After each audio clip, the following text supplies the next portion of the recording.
Hello বন্ধুরা, আজকে কথা বলবো বরবাদ সিনেমার মহামায়া গানটাকে নিয়ে। এই মহামায়া গানটা কিন্তু দারুণ একটা গান হয়েছে। এই গানটাকে আগে রিলিজ করা হয়নি, এর কারণ হচ্ছে এই গানটা সিনেমার মধ্যে এমন একটা পর্যায়ে রয়েছে এবং গানের মধ্যে এমন সব দৃশ্য রয়েছে যেখান থেকে কিন্তু সিনেমার অনেকগুলো দৃশ্য রিভিল হয়ে যেত। এইসব কারণেই মূলত গানটাকে এতদিন পরে রিলিজ করা হয়েছে। সো ওভারঅল কেমন হয়েছে বরবাদ সিনেমার এই মহামায়া গান? প্রথমে যদি অডিও ভার্সনটা নিয়ে কথা বলি তাহলে বলবো যে অডিও ভার্সনটা কিন্তু দুর্দান্ত ছিল। মহামায়া গানটাকে গেয়েছেন নোবেলম্যান। গানটার মধ্যে একটা পোর্শন রয়েছে মায়া মায়া মহামায়া। এই পোর্শনটার মধ্যে যখন ঢুকে যায় এবং নোবেলে যেই এনার্জির সাথে গানটাকে গাওয়া শুরু করে, সত্যি গুজবম দেওয়ার মতো।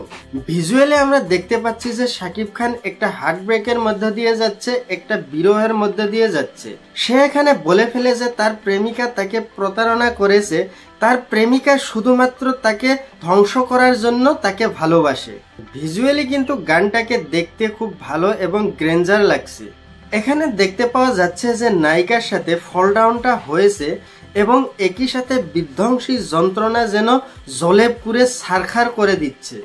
ওভারঅল গানটা দারুণ হয়েছে এবং ভিজুয়ালি গানটাকে অন্য একটা পর্যায়ে নিয়ে গিয়েছে।